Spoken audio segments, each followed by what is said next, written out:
गोत्र चेंज कर लिया, क्योंकि हिंदुस्तान के अंदर, भारत के अंदर, संसार में सबसे बड़ी अगर कोई बड़ी जाति है जाटों में बेनीवाल है, तो इसने सोचा राजनीतिक सपोर्ट मिलेगा, तो इसने जब अपने राजनीतिक स्वार्थ के लिए अपना गोत्र भी चेंज कर लिया, ये कह रहे हैं जाटों का भला कर रहे हैं। मंदिर के चारों तरफ हनुमान बेनीवाल जिंदाबाद हनुमान, अरे मैंने कहा तेजा जी से बड़े थोड़े ये भाई हनुमान बेनीवाल भाई दूसरे। और जाटों में राजनीति के अंदर जो है ना जो पतन हुआ, इसके जिम्मेदार तो राजस्थान में हनुमान बेनीवाल है और हरियाणा के अंदर दुष्यंत चौटाला। यार मैंने समाज के लिए इतना किया और यही समाज मुझे चंदा चोर कह रहा है। मैं अपमान नहीं होने दूंगा, इतना समाज के लिए किया। नमस्कार, राम राम सभी दर्शकों का। आप जुड़े हैं आप लोग मेरे फेसबुक पेज और यूट्यूब चैनल पर।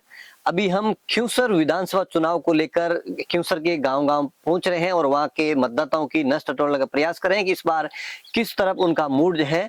तो आज हम आए हुए थे नोखा चंदावता, जो खिंवसर विधानसभा का गाँव है।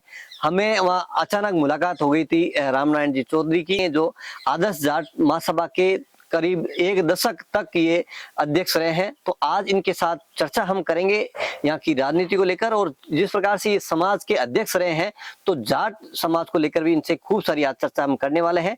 तो मेरा आप लोगों से निवेदन रहेगा कि वीडियो शुरू से लेकर अंत तक जरूर देखिएगा, ताकि आप कोई भी अपनी राय बनाए तो वीडियो की शुरुआत से लेकर अंत तक देखेंगे तो आपके हो सकता है आप जो सवाल करें उस सवाल का उत्तर आपको वीडियो के अंत तक मिल जाए। तो वीडियो में लगातार बने रहें और समाज की और आज के राजनीतिक परिप्रेक्ष्य की बातें आपको अच्छी लगे तो वीडियो को ज्यादा से ज्यादा शेयर जरूर करिएगा, ताकि आज के हमारे समाज को कहीं ना कहीं आईना मिल सके। सबसे पहले दीपावली की हार्दिक शुभकामनाएं चौधरी साहब आपको भी मोहन जी, और आपके जितने भी आप लोग मेहरता के दर्शक है उन सभी भाइयों को दीपावली की राम राम। चौधरी साहब, सबसे पहले थोड़ा सा आपका संक्षिप्त परिचय हमारे जो नए दर्शक है, नई पीढ़ी के जनरेशन है, उन तक आपका परिचय पहुंच जाए।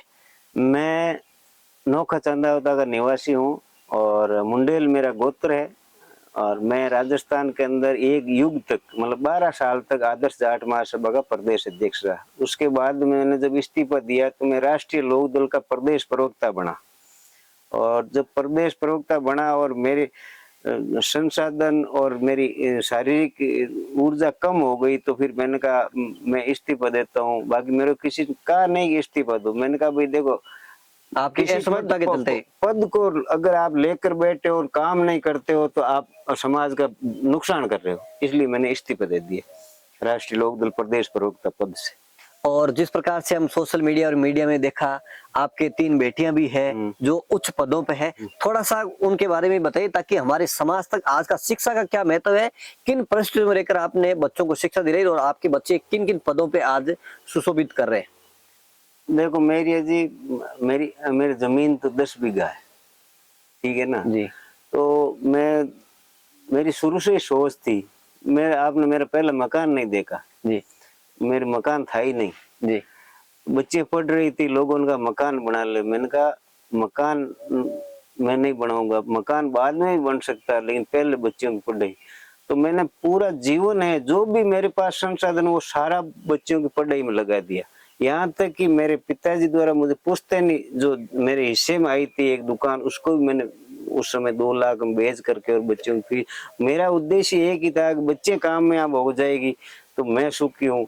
और इसी उद्देश्य से मेरी बच्चियों ने मेरा सहयोग किया, मेरे बच्चे पढ़ी मन लगाकर, और मेरे बच्चों में इतनी समझ है कि मेरे पिताजी किन परिस्थितियों में काम कर रहे हैं, किन परिस्थितियों में हमें पढ़ा रहे हैं, उनका उन्होंने भरपूर मतलब ज्ञान था। और उस ज्ञान की वजह से मेरे बच्चे बीएड करने के बाद में नौकरी नहीं लगी, तो मैंने कहा बेटा गांव में आ गई और अगर आपने खेती का काम शुरू कर दिया तो आप 6 महीने में पूरी पढ़ाई भूल जाओगे। सही बात। 2 साल तक मेरी बच्चों को मैंने जोधपुर में रखा, मैंने कहा बेटियां यहीं पढ़ो और यहीं रहो। मतलब आदमी क्या है कि खेती का काम करते ही आदमी पढ़ाई भूल जाता है। तो आज भगवान की तेजा जी महाराज कृपा है मेरे ऊपर, और मेरे ऊपर शुरू से ही रही, आज से नहीं।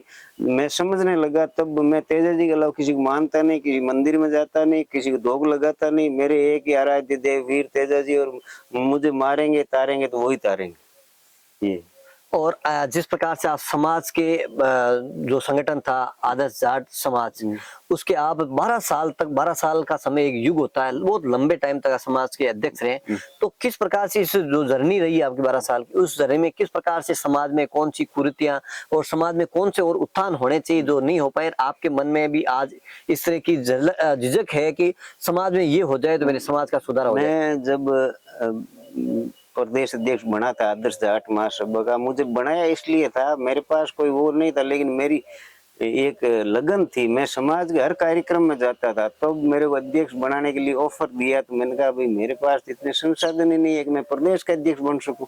तो कहा नहीं, आप संसाधन को छोड़ो, आप में योग्यता, आप समाज के लिए समर्पित आदमी, इसलिए बना। अब उन्होंने मुझे बना दिया। फिर मेरे मन में विचार आया, रामनारायण बन के बैठने से समाज का नुकसान कर रहे हो, इससे तो अच्छा कोई दूसरा बनता। अगर बन गए तो आप कुछ करके दिखाओ। तो मैंने बहुत यूं चिंतन करके, मनन करके, मैंने कहा, मैं गया था 2007 को, राष्ट्रीय अधिवेशन हुआ था, 100 साल शताब्दी वर्ष मनाया था जाट महासभा का, ताल कटोरा स्टेडियम। तो उस ताल कटोरा स्टेडियम को देख करके, उस कार्यक्रम को, मेरा मन बहुत दुखी हो गया। वहाँ हजारों किलोमीटर से लोग आए हुए थे, मंच पर 150 आदमी बैठे थे, सबको माला पहनाई, साफा पहनाया। फिर कुछ लोग बोले तो वो मंच वालों के नाम लेना करना यूं करके, वो 4 घंटे का समय था, उसमें 3 घंटे इन व्यवस्थाओं में चले गए और फिर 1 घंटे में कोई।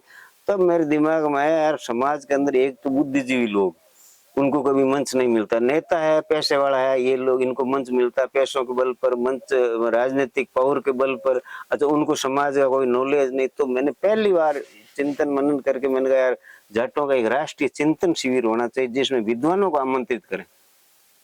तो मैंने 29 और 30 मई 2007 को पुष्कर के अंदर राष्ट्रीय पहला जाट चिंतन शिविर किया। जाटों के इतिहास में कभी 4 घंटे से बड़ा कार्यक्रम हुआ नहीं है, चला नहीं। मैंने वो कार्यक्रम किया। उस कार्यक्रम में इतनी जानकारी मिली, सारे विद्वान थे, पत्रकार थे, लेखक थे, और भी बहुत से विद्वान, हाँ, IAS इस टाइप के लोग थे। तो उनके पास में खजाना था, तो उनसे मुझे सीखने को मिला। कई वक्ताओं ने कहा कि भाई अब जैसे अब बुजुर्गों को सुधारना चाहते हैं तो वो तो अपनी आदत पड़ गई, अब सुधरेंगे नहीं, युवाओं को सुधारो। तब मेरे मन में, दिमाग में सवाल आया कि क्यों न हम बच्चों को जागृत करें, ताकि हमारी आने वाली नस्ल ठीक रहे और एक समाज के अंदर कैडर खड़ा हो। तो मैंने काफी प्रयास करने के बाद में मेरा कोई साथ नहीं दिया, क्योंकि मेरे पास इतने संसाधन नहीं थे। संस्कार शिविर में 5 दिन के शिविर में काफी खर्चा लगता है। फिर मैं 2-4 आदमी, मेरे एक मित्र थे भागीरथ जी चौधरी, उनसे मेरी मुलाकात हुई। मैंने उनको सारी रूपरेखा बताई, तो उन्होंने कहा, यार पूर्ण सिंह जी रणवा है ना, देखो शिक्षण संस्थान, वो इस मामले में आपकी मदद कर सकते। मैंने कहा, मैं जानता नहीं पूर्ण सिंह जी, आप मिलाओ। उन्होंने मुझे पहली बार मिलाया, और पहली बार मिलाने के बाद पूर्ण सिंह जी को ये योजना बहुत बढ़िया लगी कि नहीं, अपने बच्चों को संस्कार अच्छे होने चाहिए। तो फिर उन्होंने कहा, भाई साहब आप ले जाओ। और उस समय 2009 के अंदर, क्योंकि पूरा राजस्थान पड़ा था, मुझे घूमना था, संसाधन नहीं थे, पूर्ण सिंह ने मुझे 50,000 रुपये दिए और कहा, आप गाड़ी ले लो और शिविर के लिए तैयारी करो। और फिर उन्होंने कहा, एक शिविर में अच्छे जानकार हैं और वो शिविर अटेंड भी करते हैं, आर्य समाज जी है। तो मैंने कहा उनसे मिलाओ। तो उन्होंने पहली बार मुझे पिपराली लेके गए। वहाँ स्वामी सुमेधानंद सरस्वती, जो सीकर से 2 बार सांसद रह चुके हैं, उनके वहाँ मिला है। तो गुरुजी भी बहुत खुश हुए। उन्होंने इतना ही कहा कि भाई रामनारायण, तू संस्कार शिविर लगाएगा तो मैं 5 दिन तेरे वहाँ रहूंगा। बड़ी बात है। तो मुझे मेरा हौसला बढ़ा, मैंने गाड़ी ली किराए की और गाड़ी पर, और पूरे राजस्थान में जाट हॉस्टलों में तो लगभग लोगों ने मेरा मजाक ही उड़ाया। हाँ। कि मतलब क्या, ये धरातल में नहीं बैठेगी। संस्कार शिविर 5 दिन जाटों को एक जगह रखना बड़ा कठिन काम है। मैंने कहा, देखो जिस पर तेजा जी महाराज का आशीर्वाद, मैं करूंगा तो सही। ज्यादा सहयोग हुआ नहीं, 20-30 लड़के हो गए, 20-30 लड़के हो गए। लेकिन अब 20-30 मैंने कहा, मेरा बेटा वहाँ जोधपुर में पढ़ता था, उसके लाइजन युवा बढ़िया थे। मैंने कहा, विश्वंदर तेरे दोस्त वगैरह है, उनको ले आ। तो उसने प्रयास करके वो 40, मैं पूरे राजस्थान में घूम के 25 लड़के लेके आया और वो 40 लड़के लेके आ गया। यूं करके, और सुमेधानंद जी ने कहा, कोई नहीं 5 ही हो तो करो, अपन शुरुआत करनी, क्वालिटी तो अच्छी आएगी। पहली बार 60-65 बच्चे हुए शिविर में। और शिविर में जो बच्चे आए उनका, और जो वहाँ मार्गदर्शन करना है उनको, सबको बहुत अच्छा लगा। यूं करके उस शिविर के अंदर मेरे थोड़े पैसे लग गए, मेरे पास थे नहीं लेकिन मैंने कर्जा लेके वो उसमें लगे। 4 संस्कार शिविर तक मेरे कुछ न कुछ जेब से लगते रहे, लेकिन मैंने कहा इसको बंद नहीं करना। फिर जो आगे का जो सफर है उसमें मैं थक गया, 4 बार में मैं थक गया। मैंने कहा अब होगा नहीं, लोग सहयोग करते नहीं, अब बंद हो जाएगा ये।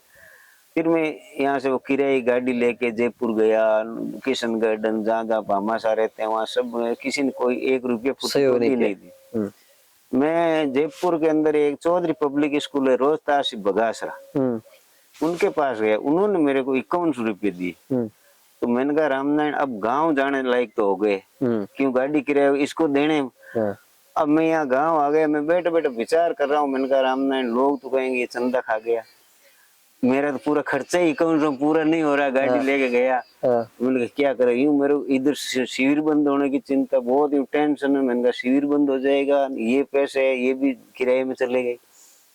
मैं यूं उसका उनका बेटा है रोहितास जी का, सुमित बगासा, जो एनओसी के प्रदेश अध्यक्ष भी रहा है, हाँ, वो सुमित, मैं क्या हॉस्टल में रहता था तो वो जानकार था। मैंने सुमित को फोन किया, मैंने कहा सुमित एक रोहितास जी का फोटो देना। तो कैसा क्या करोगे, मैंने कहा मेरे चाहिए। तो उस फोटो लिया मैंने, मंगवाया व्हाट्सएप से, और मैंने एक पोस्ट चढ़ी फेसबुक।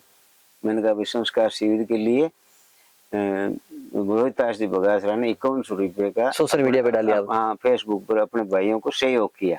मैंने कभी भी आज तक, कोई कहता ना चंदा, मैंने चंदा शब्द यूज नहीं किया। मैंने कहा जो अपने भाइयों का सहयोग करता वो कहेगा चंदा, मंदिर थोड़ी बना रहा, गौशाला थोड़ी बना रहा। सही बात। मैंने कहा सहयोग किया। नीचे कमेंट आने शुरू किए, भाई साहब 2100 मेरे, 21 मेरे। तो वो जो कमेंट आए, पैसे तो आए नहीं, उससे पहले ही मैंने उनकी पोस्ट चढ़ा दी। अच्छा, मैंने कहा आ जाएंगे। हाँ, तो यूं करके मेरी फेसबुक पर है, मतलब 3 दिन के अंदर पूरे संस्कार शिविर का खर्चा आ गया।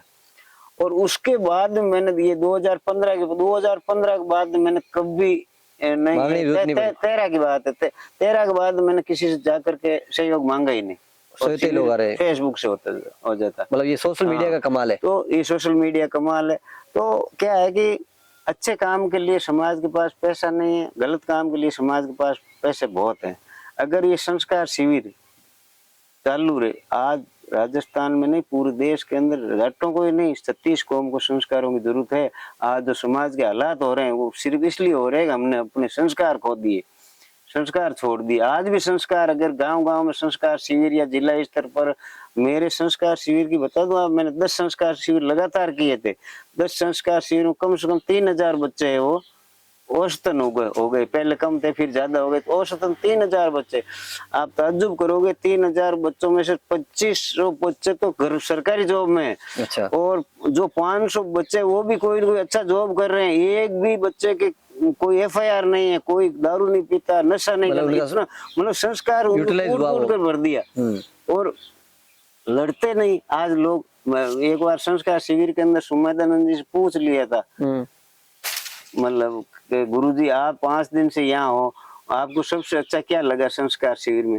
तो सुमेधानंद जी ने कहा कि मुझे सबसे अच्छा ये लगा कि 5 दिन तक जाटों के बच्चे एक साथ रह गए और लड़े नहीं, ये सबसे बड़ी उपलब्धि, सबसे बड़ी खूबी। तो अब मेरे संस्कार 10 संस्कार शिविर में पेन कॉपी या पैसे जो वैसे ही पड़े रहते थे, कोई ट्रस्ट हो गया।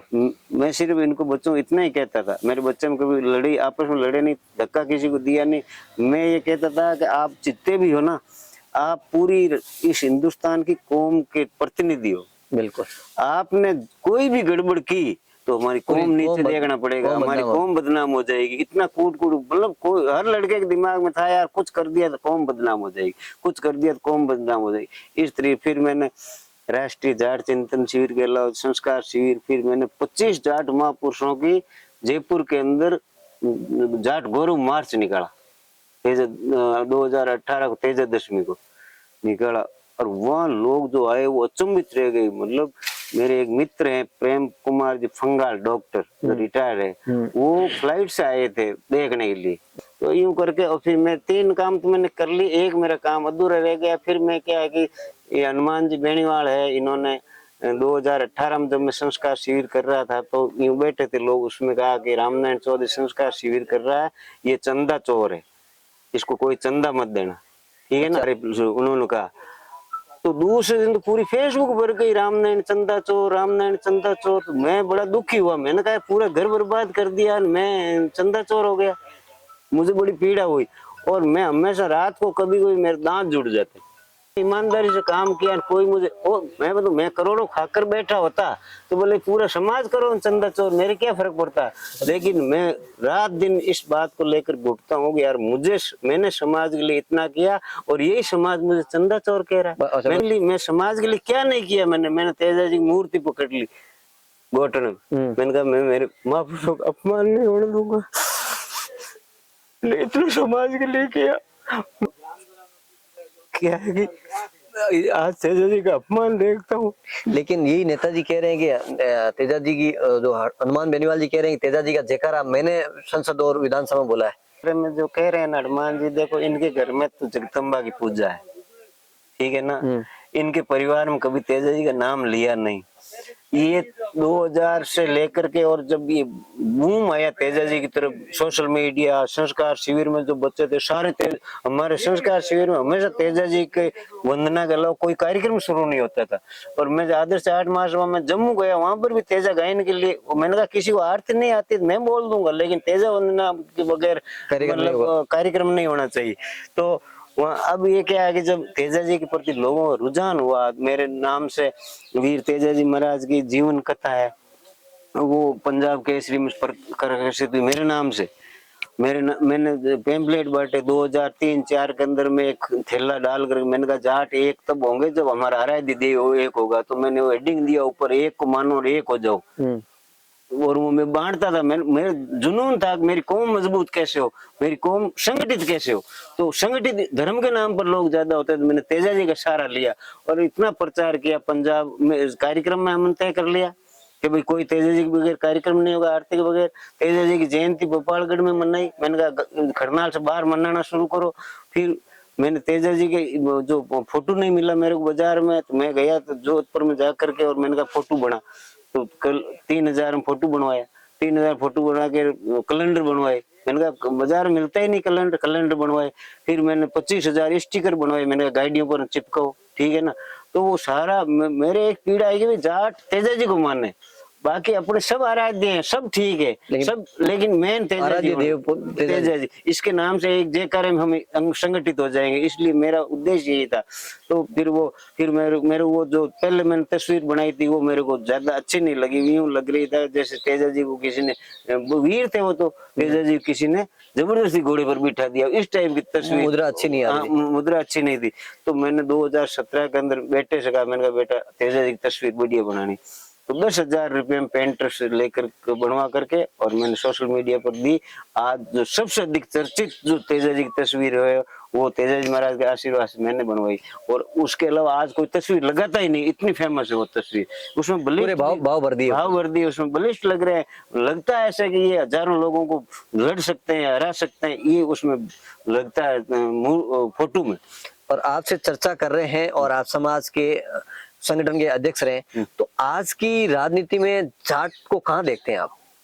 देखो जाट की राजनीति में क्या है कि अब जाटों के अंदर पुराने जमाने में जो हमारे जो नेता थे ना, उनको एक दर्द था भाई, जागीरदारी प्रथा से प्रताड़ित, गरीबी, शिक्षा थी नहीं, तो उनको एक टीस थी। तो वो रात दिन वो ये थोड़ी देखते हैं कि स्वागत के लिए मेरे 10 गाड़ी आनी चाहिए सामने। वो तो पैदल चल के ठाकुर देश राज ने पूरे देश का पैदल भ्रमण किया जब जाट इतिहास लिखा गया। तो इस टाइप के लोग थे। आज क्या है कि आज वो लोग तो हुए गौण करने वाले। अब क्या है कि जिसके पास पैसा है, पैसा चाहे दारू से कमाया हो, चाहे डोडा से कमाया हो, 2 नंबर से, 1 नंबर से, बेईमानी से, कैसे भी कमाया, पैसा आ गया तो वो नेता बन गया। अब उसके क्या है कि उसके पास संसाधन है, 5 गाड़ी आगे चल रही, 5 गाड़ी पीछे चल रही है, लोग हाथ जोड़ रहे हैं। और शादी ब्याह में भी ऐसा लगता है जैसे मतलब कोई जो समारोह में आए हुए वो सारे गौण है। जैसे ही वो आते हैं पैसे वाले या नेता लोग, सारे खड़े हो जाते हैं, वो सारा कार्यक्रम भूल जाते हैं, अपनों को ही भूल जाते हैं। तो ये है, तो पैसों का बोलबाला हुआ है। समाज अभी गर्त में जा रहा है। और अगर समय रहते समाज नहीं संभला तो 2050 के बाद में जाटों का नाम लेने वाला मिलेगा ही नहीं हिंदुस्तान के अंदर। जो क्रीम है समाज की, जो संसाधन, जो इनके पास पैसे हैं, वो सारे के सारे शहरों में बन जा करके और ब्राह्मण बन गए। अब उनके वो टकोरा बजाते हैं और पूरे आस्था में जोड़ है। राम मंदिर के लिए करोड़ों रुपए दे दिए, लेकिन तेजा जी के नाम पर आज भी अधूरा पड़ा, कोई मंदिर नहीं। तेजा जी के नाम पर आज तक 1 करोड़ रुपया चंदा नहीं आया। क्यों भाई? भाई आप पहले अपने आराध्य देव को मजबूत करो। राम जी से हमें कोई दुश्मनी नहीं, राम जी अपने, लेकिन अपने आराध्य देव को तो संभालो पहले। तो ये जाट खत्म हो जाएंगे। और जाटों में राजनीति के अंदर जो है ना, जो पतन हुआ, इसके जिम्मेदार तो राजस्थान में हनुमान बेनीवाल है और हरियाणा के अंदर दुष्यंत चौटाला। अच्छा, राजस्थान में जाटों की राजनीति खत्म हो रही है, उसके कहीं न कहीं जिम्मेदार आप हनुमान बेनीवाल को मानते हैं? है क्या? दिख रहा है ना कैसे कैसे क्या भाई? हम अब इतिहास को लेकर के आदमी मजबूती प्रदान करता है। जैसे मायावती ने कहा कि हमारा कोई इतिहास नहीं है, इसलिए आप मेरा इतिहास पढ़ो और आगे बढ़ो। भाई ऐसे में यही कहा ना मायावती ने। तो जिस कौम का इतिहास नष्ट हो गया, वो कौम तो स्वतः ही नष्ट हो जाती है। तो हनुमान बेनीवाल ने राजनीतिक में आते ही सबसे पहले जाटों का इतिहास खत्म करने का प्रयास किया। भाई आज हिंदुस्तान के अंदर जाटों, राजस्थान के जाटों की बात करें तो 3 काम ऐसे हुए जिससे जाटों का काया पलट गई। कौन से वो 3 काम? 3 काम। एक तो जमीन का मालिकाना हक, उसकी जिम्मेदार उसको देन है वो बलदेव मिर्जा की है। हालांकि बलदेव मिर्जा उस समय चुनाव हार गए थे, राजस्व मंत्री कुंभाराम जी बने और कुंभाराम जी बनते पहले दस्तखत से जमीन का मालिक बना दिया। हमारी दशा और दिशा दोनों बदल गई। खातेदारी हक दे दिया। हालांकि इसका मूल, मैं आपको लंबा हो जाएगा इंटरव्यू, बाकी बलदेव जी ने कैसे ये किया ये भी बता दूं आपको टाइम हो तो। संक्षिप्त में थोड़ा सा। संक्षिप्त में क्या, ये जब पहले चुनाव हो रहे थे ना, तो राजस्थान के अंदर किसान सभा ही मजबूत थी और वो स्वतंत्र पार्टी, यहाँ कांग्रेस का कोई अस्तित्व नहीं था।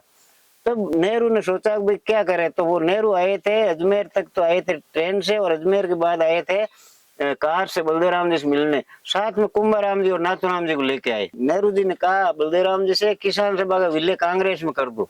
तो बलदेव जी रोने लग गए कि यार ये तो मेरी माँ है, मैंने तो इसको खून से सिंचा खड़ी की है, इसको विलय कैसे कर दूं। तब बलदेव जी और नाथूराम जी और कुंभाराम जी ने बलदेव जी को एक तरफ ले जाकर कहा कि किसान सभा, कांग्रेस और स्वतंत्र पार्टी लड़ेगी तीनों, तो स्वतंत्र पार्टी जीतेगी और हम फिर से गुलाम हो जाएंगे। इसलिए आप तो इनके पास में बढ़िया शर्त रख दो और उस शर्त के आधार पर विलय कर दो। तब बलदेव जी ने कहा साहब हमारी एक शर्त है। एक कहीं तो कहा कि ये जो खेती कर रहे हैं, जो जोत रहे हैं, उनको उनका मालिकाना हक दे दो। तो कहा मैं दे दूं। नेहरू के पास में कोई ऑप्शन नहीं था, कांग्रेस का यहाँ अस्तित्व ही नहीं था, डिमांड पूरी करने वाला कोई ऑप्शन नहीं था। और सरकार बनते ही बलदेव जी तो उस समय हार गए थे, और सरकार बनते ही कुंभाराम जी पहले ही दिन और जमीन का मालिक हक बना दिया। आज जो इतना बड़ा काम किया, आज ये मिर्जाओं गाड़ी निकाल रहे हैं, हमारा इतिहास खत्म नहीं हो रहा। मिर्जाओं गाड़ी निकाले, हमारा इतिहास खत्म हो रहा है। दूसरा सबसे बड़ा काम हुआ, अगर जाट ओबीसी में नहीं आते तो अब तक जाट बहुत पिछड़ जाते। दूसरा बड़ा आंदोलन था वो ओबीसी का था और उसमें सफलता पाई। उसमें कौन थे? नहीं, अभी बेनीवाल जी भाषणों में ये कह रहे हैं कि हरियाणा में जो ओबीसी का वर्गीकरण कर रहे हैं, ओबीसी में भी कैटेगरी कर रही है, तो कहीं ना कहीं वो बीजेपी पे भी निशाना साध देगी। बीजेपी सरकार है वो ओबीसी का वर्गीकरण कर रहे हैं, इसको लेकर आप क्या मानते हैं? गलत है वर्गीकरण। तो चाहे बीजेपी करो कांग्रेस करो, वर्गीकरण क्यों? जब हमारा जो चयन हुआ है तो वो नॉर्म्स के आधार पर हुआ था। अब उस नॉर्म्स में हम खरे उतरे, अब क्यों कर रहे हो? अगर हम नॉर्म्स में नहीं आते तो पहले ही हम ओबीसी में नहीं आते, अब कर रहे हैं तो गलत है ना। तो दूसरा काम जो किया था वो आरक्षण के अंदर सबसे मजबूत 3 लोग थे स्तंभ, बाकी पूरा समाज था साथ दिया। लेकिन राजाराम मील, ज्ञान प्रकाश पिलानिया और विजय पूनिया। राजाराम मील के पास में संसाधन थे, ज्ञान प्रकाश पिलानिया प्रखर वक्ता थे और विजय पूनिया के साथ में जनाधार। तीनों ने मिलकर आंदोलन लड़ा और हमें आरक्षण दिया। तीनों गाड़ियां निकाल रहा, तीनों को निकाल रहा गाड़ियां। फिर चौथा तीसरा आरपीसी में अध्यक्ष रहते हुए सीआर साहब ने बहुत अच्छा समाज का भला किया। राजस्थान के क्वेश्चन पूछे, इससे राजस्थान के लोगों का भला हुआ, उसमें जाटों का भी हुआ। खेती किसानी से संबंधित सवाल पूछे तो खेती किसानी जो करता है गुज्जर जाट इनको ही ज्यादा, तो इनका सिलेक्शन ज्यादा हुआ। तो फिर सीआर साहब ने बहुत इनको गाड़ी निकाला, इनको लेडीज आइटम कहता है। तो फिर जब हमारे इतिहास को ही खत्म कर रहे हैं तो फिर कहेगा जाटों का नेता। फिर दूसरी बात, ये जाटों के नेता, अरे जाटों का नेता, जाटों का इतिहास तो जानो। एक गोत्र में शादी थोड़ी, हमारे पास में दवा गांव है, दवा के 2 बेनीवाल बनगांव पन्नी, इसकी गोत्र में ब्याह हुआ है, बनंगा है ना इसका गोत्र। तो दो दवा के 2 बेनीवालों के लड़के ब्याह हुए बनगांव में, बनगा गोत्र में। हाँ, तो इन्होंने गोत्र ही चेंज कर लिया, क्योंकि हिंदुस्तान के अंदर, भारत के अंदर, संसार में सबसे बड़ी अगर कोई बड़ी जाति है जाटों में बेनीवाल है, तो इसने सोचा राजनीतिक सपोर्ट मिलेगा, तो इसने जब अपने राजनीतिक स्वार्थ के लिए अपना गोत्र भी चेंज कर लिया, ये कह रहे हैं जाटों का भला कर रहे हैं, जाटों को गाली निकाल रहे हैं, तो कैसे जाटों का भला होगा। हालांकि हनुमान बेनीवाल के साथ मैं रहा हूँ, और हनुमान के दुख सुख मैंने हमारे साथ दिया, और मैंने बहुत संघर्ष किया हनुमान के लिए, और आज भी चाहे मैं हनुमान के नीतिगत विरोधी हो, लेकिन हनुमान को अगर कोई कुछ अपशब्द कह दे या हनुमान के खिलाफ कोई कमेंट कर दे, मेरा दर्द होता है।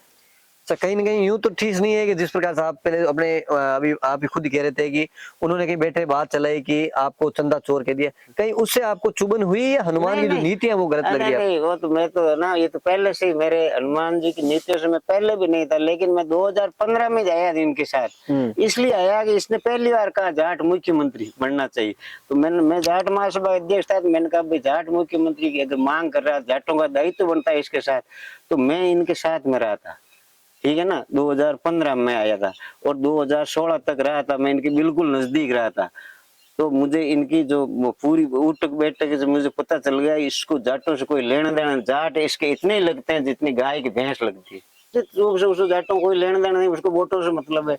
आज जब जाट इससे छिटक गए हैं, तो ये राजपूतों के साथ जा रहे हैं, भाई राजपूतों को वोट अपनी तरफ लाने के लिए जा रहा है, जबकि ये भूल जाते हैं कि मैंने राजपूतों के बारे में क्या क्या कहा। भाई जाटों और राजपूतों में जो जहर घोलने का काम किया, जाट और राजपूत गाँव में तो आराम से रहते थे, कोई दिक्कत नहीं थी ना, लेकिन आज तो जहर घुल गए ना, इसकी वजह से इन्होंने जहर घोला अपने स्वार्थ के लिए, आज ये राजपूतों को चिपक रहा है वोटों के लिए, तो ये तो समाज का नुकसान ही हुआ ना, फायदा। मैं इनकी कई नीति जिसका मैं समर्थन करता हूँ, अच्छा है कई की नीति, लेकिन समाज को कमजोर कर रहा है, इस बात का मुझे बड़ा दुख है। आप समाज के अध्यक्ष रहे हैं जाट महासभा के, अभी 13/10 को जिस प्रकार का करनाल में जो मामला हुआ, जो मंच समाज का मंच है, जो नेशनल लेवल का कार्यक्रम था, वो राजनीति अखाड़ा बन गया, उसको लेकर आप किसको जिम्मेदार मानते हैं? इसमें जिम्मेदार तो सिर्फ हनुमान बेनीवाल, दूसरा कोई है नहीं। क्यों कि पहले तो सारे राजनेता आते थे, ओम प्रकाश चौटाला आए, साहिब सिंह वर्मा दिल्ली के मुख्यमंत्री आए, राजस्थान के मुख्यमंत्री वसुंधरा जी आई, अशोक जी आए, कभी राजनीति अखाड़ा हुआ ही नहीं। ये तो क्या है कि जब से ये हनुमान जी राजनीति में सक्रिय हुए, विधायक बने, उसके बाद में ऐसा माहौल बना दिया, 15 साल में कोई आदमी मंच पर जाता ही नहीं, जो भूल भरोसे चला गया उसकी बेइज्जती, उसको जलील करके निकाल देते थे, ठीक है ना। और अभी देखो कोई भी मेरी आंखों में पानी आ गया, मैं जब तेजा जी के दर्शन करने गया था, तो मंदिर के चारों तरफ हनुमान बेनीवाल जिंदाबाद हनुमान, अरे मैंने कहा तेजा जी से बड़े थोड़े ये भाई हनुमान बेनीवाल, भाई दूसरी जातियों के भी तो आ रहे थे, कोई बोलो विष्णु के जाम्बे जी के मैडम बोलो, कोई नेता को आप जगदम्बा के बोलो, आप देवनारायण जी बोलो, कोई राजेश पायलट जिंदाबाद बोल सकता है क्या? लेकिन वो अपने आराध्य देव के प्रति कट्टर, यहाँ तो क्या, यहाँ तो हनुमान तेजा जी से ज्यादा हनुमान को मानते हैं। अब कोई ये उपराष्ट्रपति निकले थे गाड़ी लेके, दर्शन करके निकले, तो 40-50 लड़के खड़े थे, हनुमान बेनीवाल, अरे यार क्या ये क्या माजरा लगा रखा आपने, ये समाज का मंच है, ये हमारे आराध्य देव सबके हैं। वहाँ सौगंध हुई तेजा जी की, भाई हाथ जोड़ा तेजा जी सौगंध ने, तो रुकी क्यों नहीं, बोतला फेंके, मतलब झंडा ले रहा है। लेकिन उनके समर्थक और कार्यकर्ता ये कह रहे हैं इस जो भी मामला हुआ खरनाल, इसकी शुरुआत रेवंत राम डांगा ने की, जो पुजारी है उनको बीजेपी का दुपट्टा पहना है, तो वो मामला आपके संज्ञान में है? हाँ बिल्कुल है, मतलब मैं बताऊं, रावण जी ने गलती कर दी, दुपट्टा पहना दिया, तो इनको गुस्सा आ गया। 15 साल से हनुमान जी किसी को आने ही नहीं देते, आपको गुस्सा आता ही नहीं? अच्छा, 15 साल से मंच पे कोई दूसरा कोई नहीं बैठ सकता, तो आप गुस्सा आता ही नहीं। वो तो एक बहाना है रेवंत जी को बदनाम करने का। हाँ ठीक है, उन्होंने श्रीफल और सभी राजस्थान के सभी पुजारियों को इन्होंने भेजे हैं श्रीफल और दुपट्टा बीजेपी पार्टी की तरफ से, मुख्यमंत्री की तरफ से, तो और उनको वो जो दुपट्टा बीजेपी का पहना है ना, उसको मैं भी गलत मान रहा हूँ, लेकिन उस बीजेपी के दुपट्टा की वजह से मेला नहीं भरने देंगे, ये कोई बात हुई क्या? भाई गलती मान लो रेवंत जी ने की, तेजा जी ने क्या की गलती? आप वहां पर सभा सभा स्थल पर जो कार्यक्रम हो रहा था उसको चलने देते। हाँ फिर रेवंत राम जी के पीछे पत्थर और ये क्यों फेंके? क्या रेवंत राज ने क्या गलती कर दी?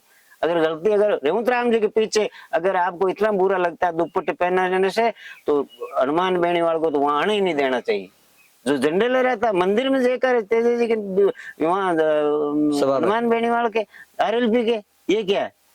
ये सब है ना, इस सभा में जो हुआ ना वो समाज के लिए बहुत दुर्भाग्यपूर्ण है। ये हमारी कौम के सबसे बड़े लोक देवता है, और इस जगह पर अगर कोई घटना घटती है ना, चाहे वो किसी की भी गलती से हो, पूरे समाज को नीचे देखना। अब आखिरी सवाल है, आप खिंवसर विधानसभा चाहते हैं, अभी खिंवसर में उपचुनाव है, उपचुनाव को लेकर रामनारायण चौधरी क्या सोचता है कि किस पार्टी की तरफ समाज का झुकाव रहेगा, कौन है यहाँ से जीत के जाए तो समाज के लिए कुछ भला हो जाए? समाज का भला इसी में, राजनीतिक पार्टी चाहे कोई हो, समाज का भला अगर समाज के लोग चाहते हैं, सबसे पहला काम इस हनुमान बेनीवाल की पार्टी को खत्म करना होगा, चाहे वो सामने वाला कोई भी हो। क्यों कि ये खत्म कर रहा है पूरी कौम को ही। बाकी पार्टी है उसमें हम जिंदा तो हैं, चाहे बीजेपी नुकसान कर रही है, कांग्रेस नुकसान कर रही है हमारा, तो फिर भी हम दबाव बनाकर काम करवा लेते हैं। लेकिन हनुमान जी कहते हैं कि मैं एकमात्र ऐसा नेता हूँ जिनको यहाँ के भाइयों को झंडा और डंडा मैंने दिया है। पहले तो दिल्ली जाते थे, झंडा किसी और का था, झूठ बोलते हैं ये तो।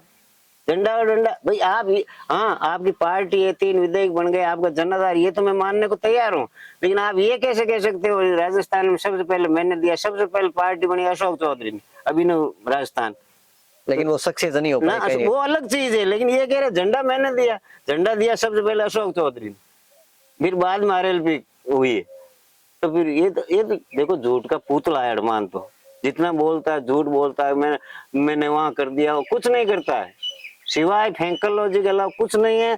और ट्रम्प दुनिया के अंदर सबसे झूठ बोलने वाला आदमी है, और राजस्थान में सबसे अधिक झूठ बोलने वाला हनुमान बेनीवाल, इससे झूठा कोई आदमी नहीं है, और इससे नुगरा आदमी भी नहीं है। जिसने इनका साथ दिया उनको इसने रास्ता तरलम पहुंचा दिया, सिर्फ धर्म स्वार्थ की। मैं ना मेरी बेटी हनुमान जी को विधानसभा से निलंबित किया था, तब उसके विरोध प्रदर्शन का आयोजक मैं था, ठीक है ना। बस इनके सपोर्ट में आए थे? हाँ मैं तो भाई, मैं तो देखो जाट कम्युनिटी के जाट है ना, चाहे आज भी हनुमान के अगर ऊपर संकट आएगा ना, तो रामनारायण हनुमान से अलग नहीं रहेगा। ये राजनीतिक बात कर रहा हूँ मैं, मतभेद जो कर रहा हूँ ना, आपके। लेकिन जब समाज की बात आती है तो मुझे कोई हनुमान से एतराज नहीं, लेकिन ये कौम का नुकसान पहुंचा रहा, तो मैं उस समय प्रदर्शन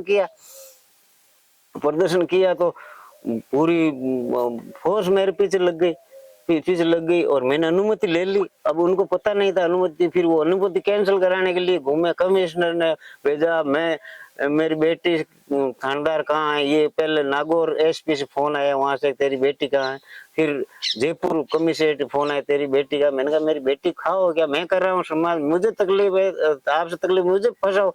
तो फिर जबरदस्ती मेरी बेटी को कमिश्नरेट बुलाया और कहा तेरे बाप को लेके आ, दबाव बनाने के लिए।